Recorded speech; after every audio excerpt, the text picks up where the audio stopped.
Hello everyone, welcome back to my channel. Episode की शुरुआत में सियोंग पूछता है क्या तुम सुनंग ग्रुप का ओनर बनना चाहते हो। जोडुल कहता है कि एक बिग डिजायर है और इसीलिए हमें हैंडो स्टील चाहिए और उसे एक डोनट बॉक्स भी गिफ्ट देता है और एक डोनट रेस्टोरेंट भी उसके लिए वो खोल चुका था दादाजी से परमिशन लेते और उसे कहता है कि इन्वेस्टमेंट और मार्केटिंग के लिए लोगों को पहचानना होगा तुम्हारे लिए। और ये दोनों की फोटो कोई ले रहा था जब वो बाहर आ रहे थे। अब हमें दिखाया जाता है कि कार रेसिंग का कंपटीशन चल रहा था। देन चेयरमैन को इंक्री हैंडो स्टील के बारे में कुछ पूछना चाहता था। तो चेयरमैन कहता है कि यह सब तुम्हारा रिस्पॉन्सिबिलिटी है, कैसे अक्वायर करना है। और हाँ वो पहुंचती है और कहती है कि पापा सुनंग मोटर में इन्वेस्टमेंट करना बेकार रहेगा।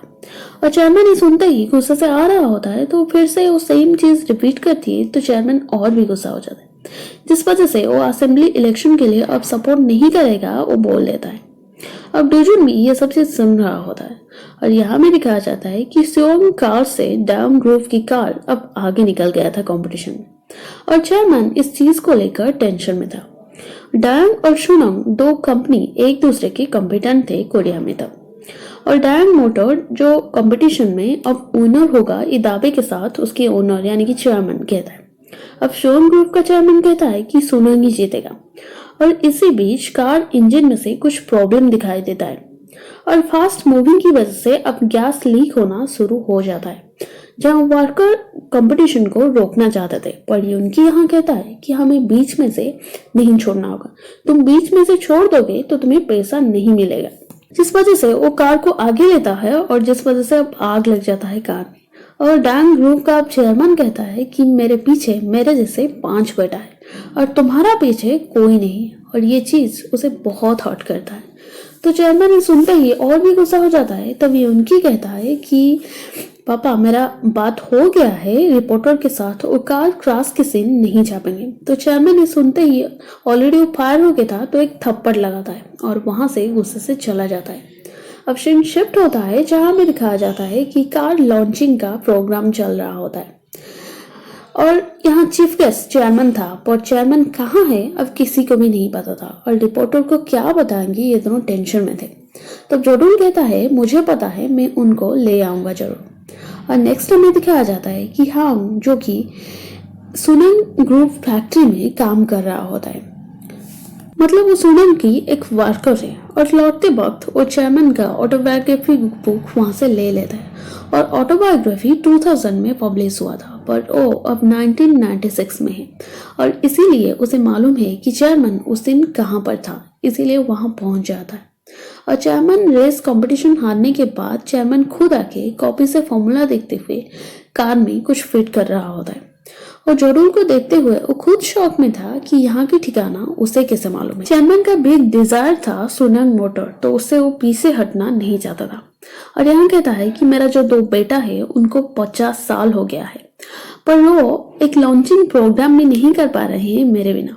अब जोडुल कहता है कि यहाँ इंजन में प्रॉब्लम है कार में नहीं और एक ही वार काफी था चेयरमैन को कार लॉन्चिंग प्रोग्राम में वापस लेने के। और चेयरमैन इंजन वार्ड खुद रिपोर्टर के सामने कहता है सेमीकंडक्टर की तरह सुनंग इंजन भी मार्केट में नंबर 1 ही होगा, जो वार्ड जोडुल का था। अब लॉन्चिंग सेरेमनी के बाद यहाँ डोंकी जोडुल को पूछता है कि डैंग ग्रुप हैंडो स्टील को अक्वायर कर लेगा क्या। तो जोडुल कहता है नहीं, उनके पास पोर फाइनेंशियल कंडीशन है तो जिस वजह से वो सुनंग से रास्ते से हट जाएंगे, मतलब वो अक्वायर नहीं कर पाएंगे। अब सियोन जोडुल को जो फोटो ले रहा था हमें दिखाया जाता है जो कि जोडुल का ड्राइवर ही था इंसुक, जो कि डोंकी का ही आदमी था। और यहाँ दिखाया जाता है कि डैंग अब कोरिया का टॉप कंपनी बन गया था जो न्यूज में आ रहा था और ये न्यूज सबके लिए टेंशन खड़ा कर रहा था क्योंकि वो हैंडो स्टील को नहीं ले पाएंगे। एम्प्लॉई इंक्री को बताता है कि सुनंग डिपार्टमेंटल ब्रांच से कुछ पैसा सडनली ऐसे हवा में ट्रांसफर हो रहा है और ये चीज खुद एम्प्लॉय को भी नहीं पता, वो भी शौक है। और सुनंग ग्रुप के पास अब 58 मिलियन वोन था और हैंडो स्टील को लेने के लिए पावर सेट को हराना होगा और इसीलिए 700 मिलियन वोन की जरूरत था। और डोंकी कहता है कि सियोंग को कहो वो चेयरमैन को रिपोर्ट करे और चेयरमैन को यहाँ मालूम हो गया था कि जोडुल पावर शेयर के साथ इन्वॉल्व है, यानी कि जो न्यू ट्रिप में वो गया था वो कोई कोइंसिडेंट नहीं था और चेयरमैन मान लेता। नेक्स्ट सीन हमें लॉ कॉलेज का दिखाया जाता है, जहाँ मीनोंग को स्टूडेंट स्कॉलरशिप प्रोवाइड किया जा रहा था क्योंकि उसके पापा सियोल डिस्ट्रिक्ट कोर्ट में प्रोसिक्यूटर थे, जो कि स्पेशल ग्रुप में। और ये सब डोजुन भी सुन रहा होता है और वहाँ पर डोजुन को देखते हुए वो कुछ बोलना चाहती थी, पर वो वहाँ से चला जाता है।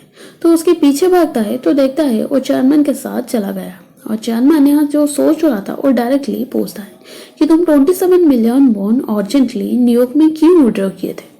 पावर शेयर के साथ होना यही जानना चाहता था चेयरमैन, पर जोडुल यहाँ शॉकिंग चीज कहता है कि वो पैसा मैं टाइटैनिक मूवी में लगा दिया। नेक्स्ट सीन हमें दिखाया जाता है होटल का, जहाँ एक आदमी फ्लावर बास्केट रूम 3910 में ट्रांसफर करने के लिए कहता है और उस रूम के अंदर जोडुल था और होटल की रिसेप्शनिस्ट थी मीनो, जो कि पार्ट टाइम जॉब कर रही थी वहाँ पर। और बुके राजिल के नाम से आया हुआ था, जहाँ अलुमिनी स्कॉलरशिप को वो ठुकरा दिया था वो भी बताती है और ये भी कहती है कि मैं तुम्हारे जैसा नहीं हूँ जो कि इतनी लग्जरियस होटल में रहूंगी और इसीलिए मैं यहाँ पर पार्ट टाइम काम कर रही हूँ। तब सियोंग बाहर आ रहा था तो जोडुल कहता है कि मैं भी तुम्हारी तरह यहाँ पार्ट टाइम काम कर रहा हूँ इनके अंडर। और राचिल वो गिफ्ट सियोंग के पास ही भेजी थी। ये सुनने के बाद मीनोंग को बहुत शर्म आ रही थी। वो वहाँ से जा रही होती है, फिर से वापस आके एक फ्री मील का कूपन देके जाती है। नेक्स्ट हमें दिखाया जाता है कि जोडुल अपने सारा का सारा पैसा पावर शेयरिंग में इन्वेस्ट किया हुआ था और फ्लावर बास्केट के अंदर एक शिप था हमें दिखाया जाता है, जो बात डोंकी का असिस्टेंट अब चेयरमैन को सुना रहा था। नेक्स्ट हमें दिखाया जाता है कि सियोंग का एक एम्प्लॉय कहता है कि चेयरमैन आपके साथ मिलना चाहते हैं। तो सियोंग यहाँ मिलने के बाद कहता है कि पावर शेयरिंग का कोरिया का ब्रांच जोडुल के पैसे से चल रहा है, क्योंकि वो एक इन्वेस्टमेंट कंपनी है और वहां पर वो अपनी पैसे लगाया हुआ है। और हैंडो स्टील एक स्मॉल बिजनेस वेबसाइट है और जहां से आप बुक खरीद सकते हैं होल वर्ल्ड की। और इसी बीच यानी कि अंदर आ जाता है योंकी और सियोंग यहाँ कहता है कि डोंकी ये सब के पीछे है, मतलब जो कि डैंग ग्रुप को फाइनेंशियली सपोर्ट दे रहा है, मतलब जो पैसे ट्रांसफर हो रहा था अब डोंकी की वजह से हो रहा था। योंकी समझ जाता है अब हैंडो स्टील को वो लेने के लिए ही ये सब कर रहा था। और चेयरमैन कहता है कि हमें उनको रोकने की जरूरत नहीं है, उनको भी प्रूफ करने दो वो कितने बड़े बिजनेसमैन है। अब बैंक से जो लोन लेने के बाद उनके पास पैसा इकट्ठा हुआ था 650 मिलियन वॉन, अब भी 700 मिलियन के लिए बाकी था 50 मिलियन वॉन। तो हांग तब कहती है कि आप मेरा शेयर ले सकते हैं, जो कि है 50 मिलियन वॉन। अब हैंडो स्टील अब सुनंग का हो गया था, जो न्यूज में दिखा रहा था, और योंकी की वजह से ही यह सब हुआ था। और डोंकी का कॉन्ट्रैक्ट के बारे में सबको मालूम हो गया था और योंकी उसे कहता है, इवन चेयरमैन को भी। चेयरमैन और योंकी की काम की वजह से खुश था और यहाँ में दिखाया जाता है कि ये दोनों की ये सब प्लान था। उनकी फोटो जो एपिसोड की शुरुआत में दिखाया गया था ड्राइवर ले रहा था, इसे मतलब जोडुल को पहले से पता था कि डोंकी की आदमी है उसका ड्राइवर, और इसीलिए वो जानबूझ के उसे बता दिया था कि शुनंग के अगेंस्ट जाने के लिए।